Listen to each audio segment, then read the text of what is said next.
अस्सलामुअलैकुम। उम्मीद करता हूँ आप लोग खैरियत से होंगे। तो आज हम पढ़ेंगे सेकंड कंडीशनल सेंटेंसेस। ठीक है।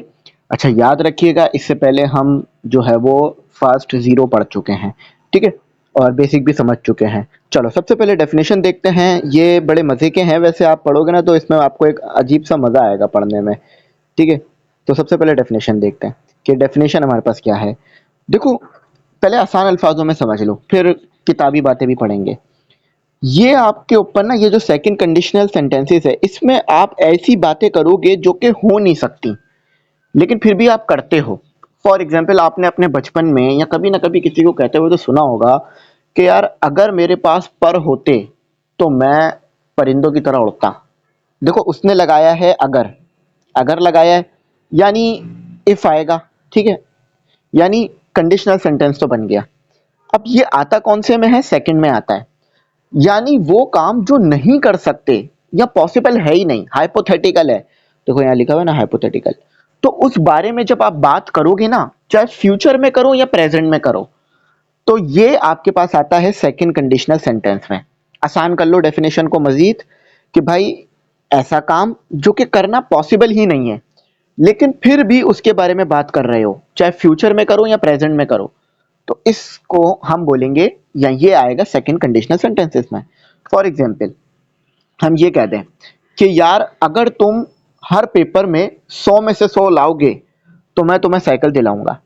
जैसे मैं आप लोगों से कह देता हूँ, अगर आप हर पेपर में 100 में से 100 लाएंगे तो मैं आपको जो है वो 1 लाख रुपए दूंगा। आप बोलोगे सर ये तो आप बात ही ऐसी कर रहे हैं जो कि पॉसिबल नहीं है। यानी मैं एक हाइपोथेटिकल बात कर रहा हूँ ना, हाइपोथेटिकल बात कर रहा हूँ। तो ये आएगा सेकंड कंडीशनल सेंटेंस में। अच्छा, पहले जो मैंने बोला था वो माजी था। देखो, ये पर वाली जो बात मैंने करी ये पास्ट वाली थी। अगर मेरे पास पर होते तो मैं उड़ता, ये पास्ट में था। अच्छा, अगर तुम 100 में से 100 नंबर लाओगे हर पेपर में तो मैं तुम्हें वो दूंगा, क्या कहते हैं, 1 लाख रुपए। ये फ्यूचर में बात किया है।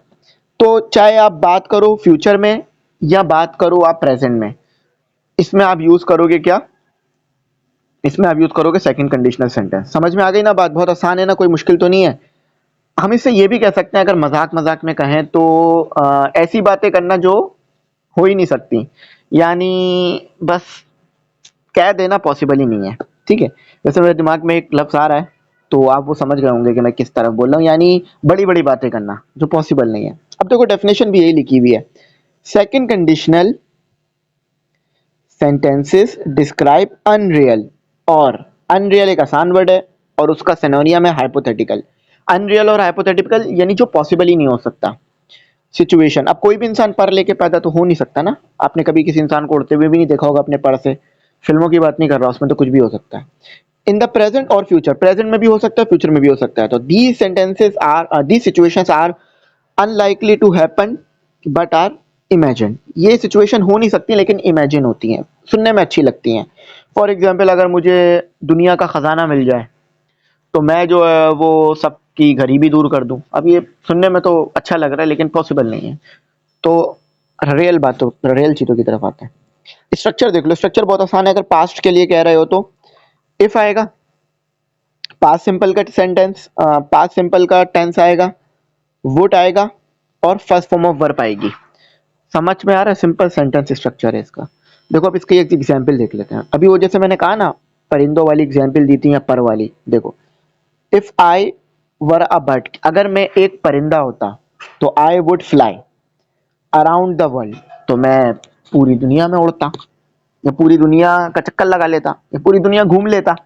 अभी आपको अगर कहीं जाना है, मतलब अपनी कंट्री से बाहर, तो पासपोर्ट चाहिए, वीजा चाहिए और 10 चीजें चाहिए होती है। लेकिन अगर आपके पास पर होते तो आप तो उड़ के ऐसे ही चले जाते। तो बात समझ आ गई ना? ये पास्ट के लिए था। अच्छा, अब कुछ केसेस देखते हैं जो फ्यूचर के लिए होंगे। ठीक है। फ्यूचर वाले भी देखते हैं क्योंकि अभी हमने पास्ट को जिक्र किया ना। अच्छा, वो इसे हम कहते हैं अनलाइकली इवेंट। ठीक है, जो पॉसिबल नहीं है लेकिन फिर भी हम कहेंगे। अच्छा, ये एडवाइस में भी आ सकता है। अब देखो जरा, देखो क्या। अच्छा, वहां पास्ट था तो देखो यहाँ भी पास्ट है। If I won the if I won the lottery, अगर मैं लॉटरी जीतता। अब देखो, वैसे लॉटरी जीतना पॉसिबल तो है। ठीक है, ऐसा नहीं है कि ये इम्पॉसिबल चीजें हैं दुनिया में कभी भी हो ही नहीं होगी, लेकिन बहुत सारे लोगों की ज़िंदगी में तो कभी ऐसा हुआ ही नहीं होगा कि वो लॉटरी जीतें, या जीतना पॉसिबल ही नहीं हो सकता। तो ये भी अनलाइकली है कि लॉटरी कोई जीत जाए। आप लॉटरी का टिकट खरीदते हो, फॉर एग्जाम्पल आपने लॉटरी का टिकट खरीदा, क्या आप पहले से शॉपिंग वगैरह सब कुछ कर लेते हो, घर वगैरह सब कुछ ले लेते हो? नहीं, पहले लॉटरी जीतते हो फिर करते हो, सब कुछ लेते हो। तो यानी ये भी ऐसा इवेंट है, लॉटरी जीतना जो बहुत मुश्किल है, इम्पॉसिबल ही होता है, तो इसलिए ये इसमें आ रहा है। If I won the lottery I would buy a big house, वही बात है। If Ali studied harder, Ali अच्छा पढ़ता, he would pass the exam, वो पेपर में पास हो जाता। वैसे ये पॉसिबल है लेकिन फिर भी इसमें आया हुआ है, थोड़ा तनकीद करने के लिए कहा जाता है। If I not in Karachi तो people would be surprise. Snow का मतलब होता है बर्फबारी होना, ठीक है। अच्छा, अब देखो कुछ एडवाइस, गिविंग एडवाइस भी दी जा सकती हैं, ठीक है। वर हर जगह यूज होगा, याद रखना, एडवाइस देते वक्त वर हर जगह आएगा। इफ आई वर यू, अगर मैं तुम होता, तो I would apologise to her. वो कहते हैं ना यार, अगर मैं आपकी जगह होता, अगर मैं तुम होता से मुराद क्या है?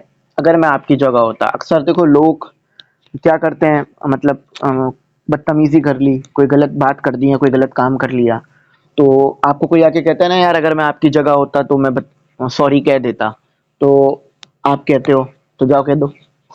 तो ये आपने देखा होगा। अच्छा, इफ शी वर हर, अगर वो, ये एडवाइस दी जा रही है, याद रखना। एडवाइस समझ में आ रही है ना कि यार अगर मैं आपकी जगह होता तो माफी मांग लेता, बहुत आसान बात है कि एडवाइस है, समझ में भी आ रही है। तो अगर मैं उसकी जगह होता तो शी वुड हेल्प अस, तो वो हमारी मदद करती। इफ शी वर हर, अगर वो हमारी जगह होती, आई थिंक ये होगा, अगर वो हमारी जगह होती तो वो हमारी हेल्प करती, ठीक है। इफ ही वर टॉलर, अगर वो लंबा होता। अब देखो हाइट एक ऐसी चीज है जो कि इंसान की एक हद तक बढ़ती है, उसके बाद रुक जाती है।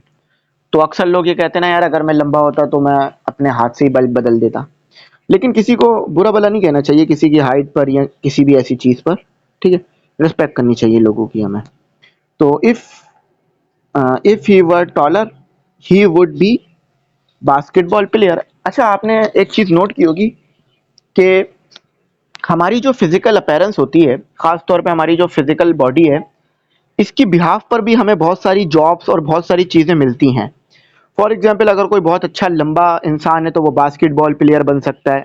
अमेरिका में तो ये बहुत ज्यादा होता है कि अगर तुम्हारी हाइट अच्छी है तो तुम्हें बास्केटबॉल में जरूर ट्राई करना चाहिए, क्योंकि वो जो बास्केट जिसमें डालनी होती है बॉल, वो बहुत ऊपर लगी होती है। अगर आपकी फिजिक अच्छी है, मतलब आपकी हेल्थ बॉडी अच्छी है, तो लोग कहते हैं ना आपको आर्मी पुलिस इस तरह ज्वाइन कर लेना चाहिए, क्योंकि ये टफ जॉब होती हैं, इसमें आपको बहुत मेहनत करनी होती है। तो और अगर किसी का चश्मा लगा हुआ है, जैसे मेरा लगा हुआ है, तो लोग डिग्रेड करते हैं, यार तुम तो नहीं कर सकते, ये जॉब तुम्हारे लिए बनी ही नहीं है।